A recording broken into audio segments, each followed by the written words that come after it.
Aries, Ashe. Obatula, Ashe. Nila Hotep, Ashe. Anu, Ashe. Ptah, Ashe. Apollo, Ashe. Da, Ashe. Zaka, Ashe. Shango, Ashe. Makali, Ashe. Which is very key. I use it to sit down, I guess, which is very key. And so this is the book that I'm asking people to get. It's $22, 22 bucks, and you can find it in most mythology sections of stores like Barnes and Noble or Borders or wherever you get your stuff from. Or you can also call Archosaurus, and which is the brochure that you have. You can also call them, and as a result, they can also get it for you, because most of the stores only own like one book, but it is a must-have. It is a must-have, that particular book, which we'll be dealing with some things also. We'll be dealing with some things also out of this thing today. We're going to pour libations, and I want to go into a question and answer, and then we can go in, because we got, and then we can go into the lecture and all. I'm going to go into a question and answer. You got anything? Well, that's cool. Yeah. We're going to a question and answer. A couple other things we'll be dealing with. Walter Williams' new book is out. He wrote the book, The Historical Origins of Christianity. This is his new book, Historical Origins of Islam. And he's somewhat saying the same thing he said when it came to Muhammad. The same thing he said when it came to Christianity. He's saying that a lot of this is not necessarily history, as it is other compilations of mythology or whatever type thing. So he's debunking the whole historical aspect of the things that they claim in Islam, which we do know that most religions are comprised of some mythology as well as some historical aspects. We know that they happen to be the same way when it comes to Christianity. Most of the mystical things that you get from that is, most of the mystical stuff that you get from that is from mythology. So in that particular case, by the mythology, that's why this particular book, All Ancient Deities, is probably more comprehensive and probably a better book than basically your traditional holy books. So his particular new book is our Historical Origins of Islam by Walter Williams, who also did Historical Origins of Christianity. Historical Origins of Christianity. That is also out.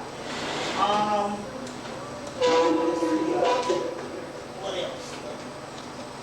We'll be going along as we go with that's cool, yeah, that looks over here. Now we go, yeah. So what I'm going to do is go into a question and answer first to set the pace, then we'll do the libations. Take a couple of questions, then we do the libations, then we'll come back in and deal with some other things that's also going on. And also we have to also cover more information that's coming out on the actual war and certain things that actually happened. Like take for instance the day of the matrix that we know was there was an eclipse. There was this so-called planet X that was supposed to hit on that day, which was what, May 15th?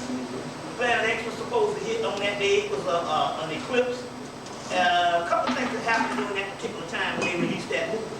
That also that morning, which happened like 3 years in a row, around the same time, in May. I'm on the phone, and like the phone getting ready to hang up, some entities come through. So, some entities came through from the Sister Kimberly,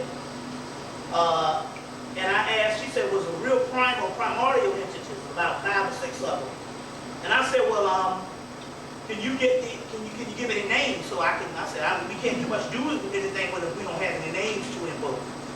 And so she tried, she said, no, I'm not getting anything right now, just primal entities. And before she hung up the phone, they told her to call, she told me that they said call Kay out in California. Now Kay is the other psychic that I have that used to live in Atlanta, Kay and her mother Shakira. So I called Kay out in California, and she came down with the all 5. One of those was all the ones that started coming.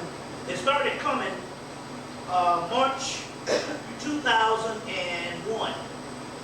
From 2001 up until now, several entities came, and these supposed to be the new entities or the new names. The older deities, what you get are the deities that are formulas or principles, but they said they would come back with new names.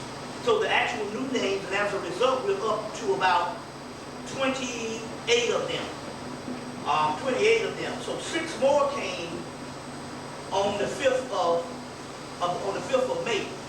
And it's interesting because out of all the ones that came from 2001 on in, the one that came with a comprised older name and a newer name was Ishtar. Ishtar. ISHTAH, which is on the flyer, other than Ishtar. And I said, well, this is interesting here. So I realized that at that particular time we had a comprising aspect of both the old entity and the new entity. The old entity and the new entity, which is very interesting because in this book, the Dictionary of All Ancient Deities, she takes up 2 pages, which is, I think hers is the biggest in the whole book.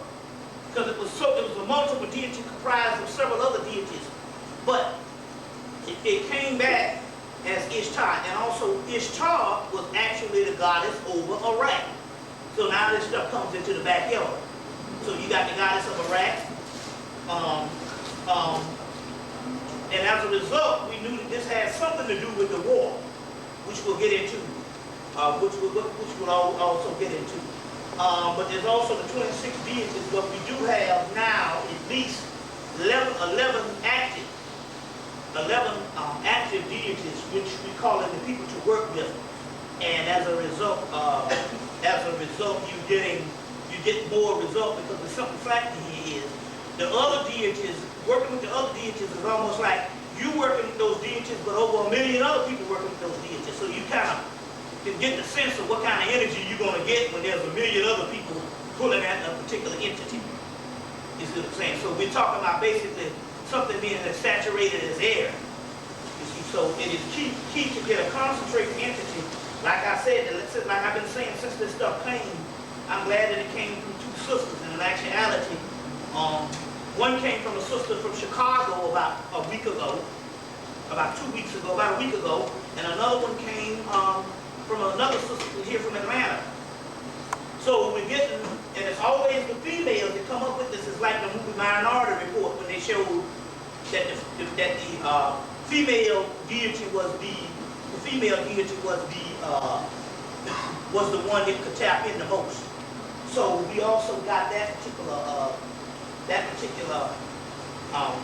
the same type of science applies when it comes to these things that were coming. Most of the stuff was coming through females, which is very key. So we'll get out these particular deities in a few minutes because these are the ones that you want to work with, in the future, because these are the mutated or transmutated deities. So this is the same thing when you see the movie The X-Men, and they call them the mutants or the transmutated, which is talking about the new gods, these new entities. They talk about that in Gnosticism. They talk about that in other ancient texts about the new gods around. So the key here is, with that in mind, those are the ones that you want to work with. These are the ones that are most significant at this particular time when we give them out, because the simple fact that everybody's using all the other stuff. And it's too many people, so it becomes a side item. It becomes a religion that basically you can't count on. I mean, it's good if it can help you, but it becomes something that if so many people are dealing with it, it's not. It might be powerful enough, or it might have enough energy to do certain things for you, very little. But if we're talking about major things, as well as transforming you, this type of stuff, these types of entities now are the ones that you should be dealing with at this particular time.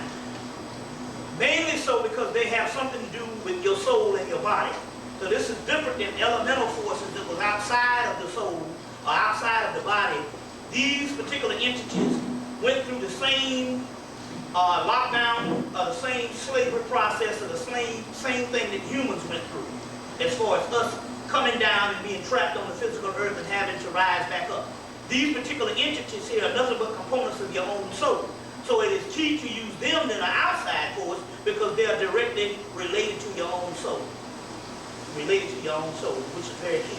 That's what the new gods are talking about. How did they become new? It's not the old gods, because the old gods have deteriorated. So how did these gods become new?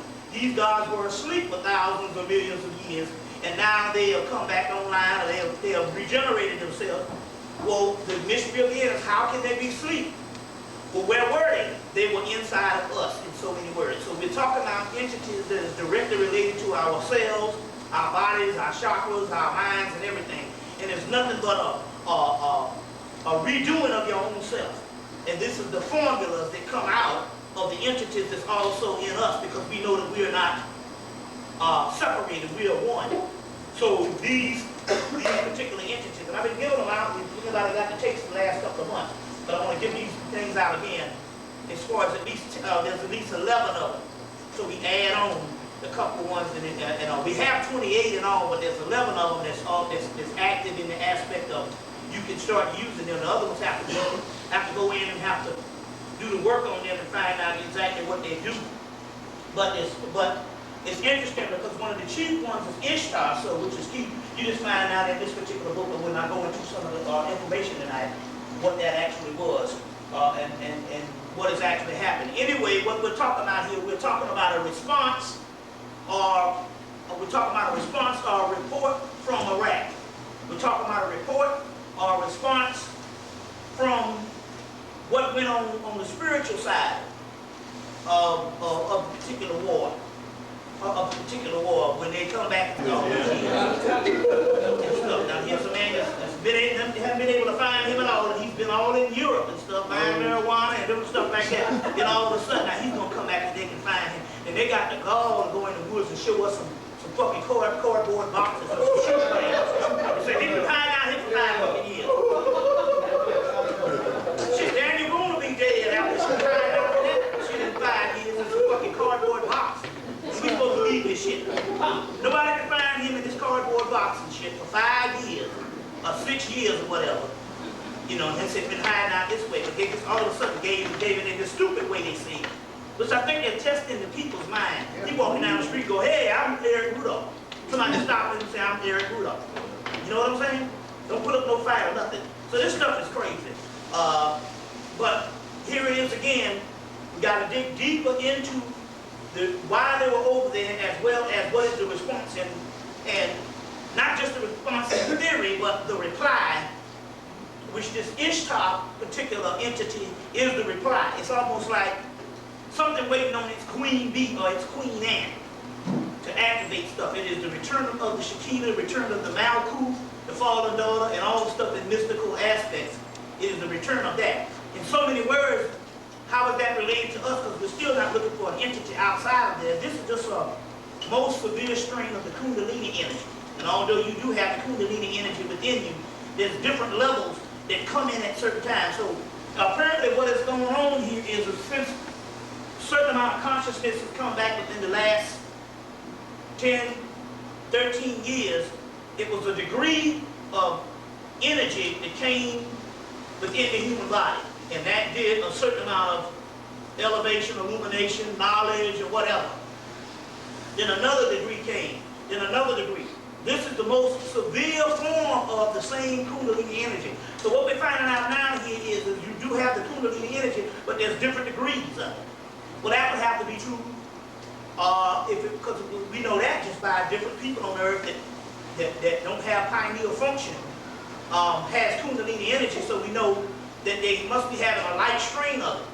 So in so many words, to break this thing down, of this Ishtar, this goddess thing, on a component of a formula, you see, something that you can use, something that you can understand. If you break it down into formula terminology, and what you have is, you have a more severe strain of Kundalini, which I'm going ahead of myself, but also that also goes back to why heart is basically doing what they're doing.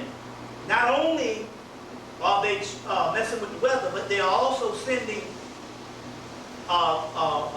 radar beams or whatever, low frequency waves or whatever, down in the earth to keep the earth's Kundalini going back down in the earth. So the earth's Kundalini, which they tell you in Robert, what's the guy named, Peter Tompkins' book, Secrets of the Mexican Pyramids, on how they used to release the Kundalini energy. They used to do these rituals to release Kundalini energy. The earth's Kundalini energy said that the earth had a sacred Shakti power of Kundalini energy also. That particular, they used to do rituals to do that. So in so many words, what was happening here is the heart, which is the government's weather and frequency modifying technology or whatever they do. They are taking these particular frequencies and shooting them back in the earth and making the actual Kundalini, earth Kundalini, not stay dormant, but somehow keep it contained at a certain level. That is why low sex drive is real massive now all over the planet now. You see what I'm saying? Only until when you have a build-up, then you'll have a sex drive. But a low sex drive, where at this particular time the sexual energy is supposed to be off the chain. And the reason why there's a low sex drive, lower than what it was in the 80s or the 70s or whatever, is because the earth's Kundalini is connected with you and your Kundalini or your particular energy. So they are doing that also. That's also to keep this particular energy back down. So that has a lot to do with that. We'll get back into that particular information in a few minutes. So we do know with the heart that's going on, and this particular weather, we do know that that has a lot to do with them modifying things. I mean, this weather in June is supposed to be off the hook. You see what I'm saying? That's very key. So I'm going to go into a question and answer right quick. And then we can go into libations right quick. You speak on What's that? You speak on the earthquake in Atlanta. That's interesting too, because I don't think that was government. I think that would have something to do with something spiritual. The night that it came, I had a dream, and I was dreaming something like judgment. And when I woke up, I heard it had an earthquake. I didn't hear it. So apparently, it has something to do with something spiritual. It has something to do with, it's all connected with the planet X, all connected with this Ishtar. All of that stuff is connected. You see what I'm saying? I didn't get that it was anything that was the government. Yeah. There was also one in Augusta about a month. Okay. Yeah. Oh, okay. I was wondering how you feel about it. There was an earthquake in Augusta. So there was one also in Augusta. Yeah. Yeah.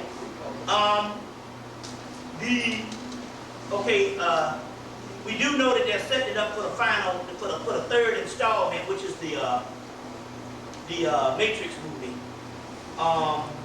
We do know that they're setting it up for that particular aspect. Two things. Number one, although the movie is great, two, now unless it's the third installment, it's still an extension of the Jesus Christ myth if they don't add the woman as a part of the complex of the messianic aspect. In this particular aspect, because even when you're dealing with the composite of Horus and Maya, or Harmakhut, which is the Sphinx, it's both male and female. You see what I'm saying? Both male and female. That's where we get this Labrador that grows up, and now we get Ishtar. But come to find out, the Labrador entity, Labrador was actually a comprising of both male and female. That's what I said in this particular book here, Myths of Mesopotamia. When they talk about Labrador, it's also Lamu and Laamu, which we call the Lamu twins, which is both male and female. You see, both male and female. So this is, so going back, you get that particular aspect of what was coming was, how great it was. This time, I saw the extension of, it's still the Jesus Christ thing. You see what I'm saying? Now, just like Dick Gregory made that comment a couple of years ago, well, it's still the Jesus Christ thing, other than your boy almost getting killed, Stephen King, who did, what's that, Green Mile? And your boy that was up in there, what was his name? The big black guy that was huh? No, not the actor, but the actual, the guy. His name was John Coffey in the movie. And John Coffey was Jesus Christ, you see. And as a result, right after the movie was released, that's when Stephen King got hit by a car. You see what I'm saying? So, got hit by a car. The Persephone character, that was the sister, that was the woman that wanted to kiss Neil in the movie, which got out, this also coming from mythology. You got Persephone that is snatched into the underworld by Hades. So the other guy had to represent Hades. You see what I'm saying? Had to represent Hades. So they got a couple of mythological things that's actually going on in the actual movie, as well as you know, in the actual movie. So I think the ship is it's still out a little bit when it comes to comment mostly because we still got the third installment on November the 5th. You see what I'm saying? But still yet the movie was still a great movie in the particular aspect that it was something different. You know, something different. But I also saw Almighty Bruce, which was interesting. Now in this particular movie, Morgan Freeman was God. And he was, and so I said, well, I don't see where they're going to go with this shit. Are they going to take Bruce, which is played by Jim Carrey, and is Morgan Freeman going to, you know, give the reins to him to rule her, but he only let him rule for like a week while he went on vacation. And it was ironic that at the end of the movie, he was begging, in so many words, begging damn Morgan Freeman to come off of vacation. You see. You know, but that said a lot within itself to have, you know. But they also, and one of the keys in the actual movie, they had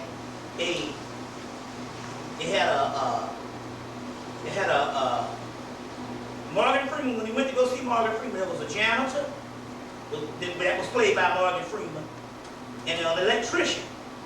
And he went through the janitor, then he went to the electrician, and then he went up to the, Morgan Freeman unzipped the electrician outfit that came out of the white suit as God. Which is also was saying and all, the people that you treat with a heavy hand, you know, the so-called common man, which in this particular case, the common black man or black woman, that's going to be the God. That's that same thing, what is God was one of us. You know, that movie, that song with Joan Osborne, which was actually sung in the movie. So they were putting that particular concept out, you know, of that. Now, don't get me wrong now. These movies, they come out. It's not by mistake that they released them. This movie came out 1 week after The Matrix. I thought it was the same time, but it was actually the next week after The Matrix. So now, this stuff comes out in sequence now because also they put The Matrix out as Neo, as the particular Messiah. They put the other movie and said, don't get me wrong now, the black man very well could still be God or the black woman in this particular case. And you see, 2 weeks before that, you had X-Men, which still has Halle Berry as Storm, which is the actual Oya African entity. Even on the cartoon, when they trace Storm, which is played by Halle Berry, on the actual cartoon, when they chase them, when they went back to Storm's home, it was in Nigeria, which means they were actually talking about the goddess Oya. Talking about the goddess Oya.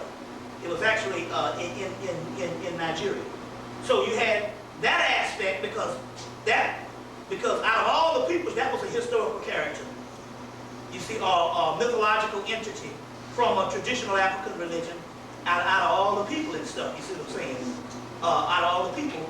That came out 2 weeks. Then the week after, 2 weeks later, you have and then you have this Bruce Almighty. So these things are always released that particular way. They release it just like when they released The Matrix back in 99. In 98, they released, Dark City. It's basically the same movie. It's in another setting. It's basically the same movie in another setting. That was very cool. So give me some more questions right quick before we go into what's that? You spoke about the deities. Yeah. How do you work with the deities? Are these deities like spiritual source of information?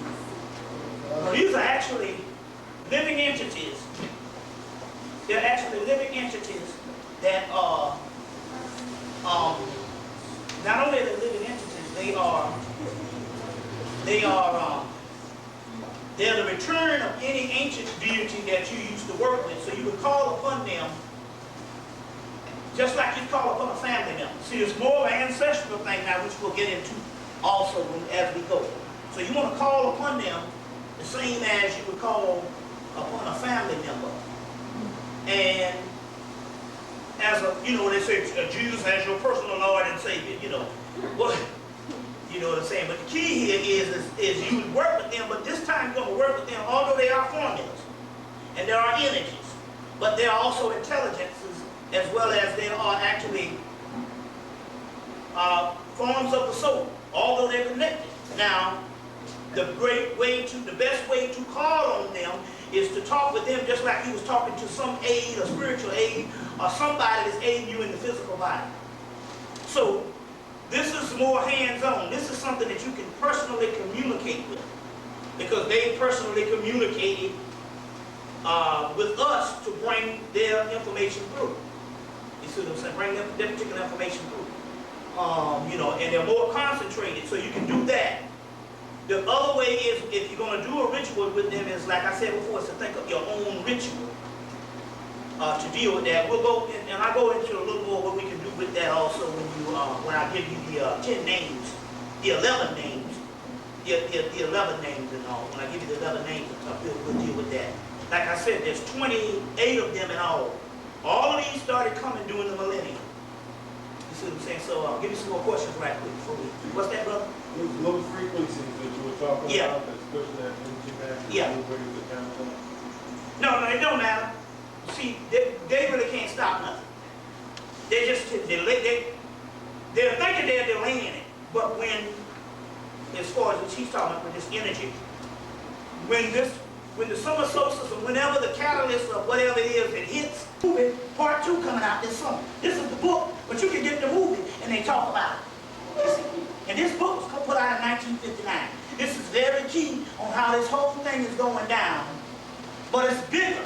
Now, what this brother says is with him, I say, well, how do you survive? He said, well, the stupid brothers, they don't know what to do. He said, because if you don't pay the welfare is now a department under child support.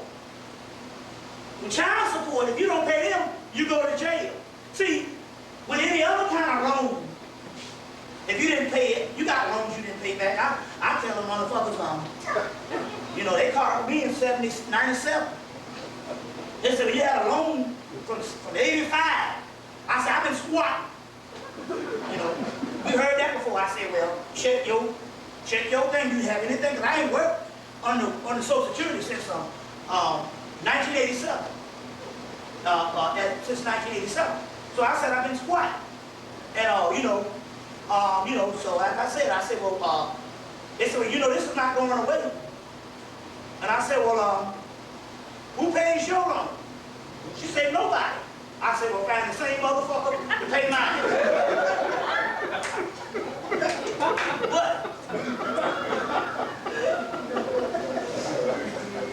But,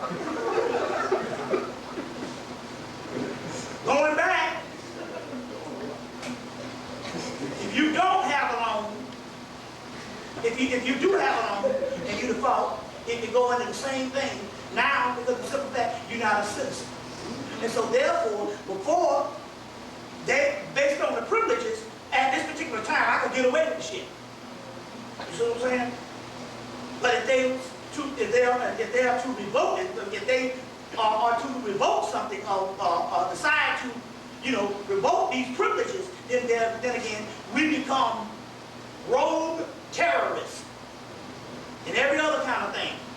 You see what I'm saying? So freedom of speech, freedom of everything. And remember now, the reason why they haven't broken out with it yet, they just waiting for the right point. And we see that the line is getting thin now because they've already done it in New York City and in Pittsburgh, Philadelphia, New Jersey, all of the northern states. They're paying back welfare. He said, they're paying back dog welfare. So the brother said, well, how do you do? He said, well, you have to get creative. He said, well, what we do is we just quit our jobs and we go and we create businesses for ourselves and survive hustling on the street, and survive hustling, and we get out there and hit the pavement. He said, but if you're not creative, then you're just going to have to pay something.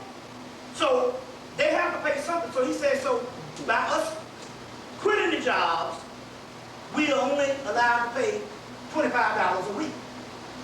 You see what I'm saying? $25 a week. You see. So, and that way they survive and all the money go to them. You see. But majority of people are not going to think that way. Plus, who has the type of, you got to have some type of skill or some type of talent. Or you got to find somebody to pay you under the table.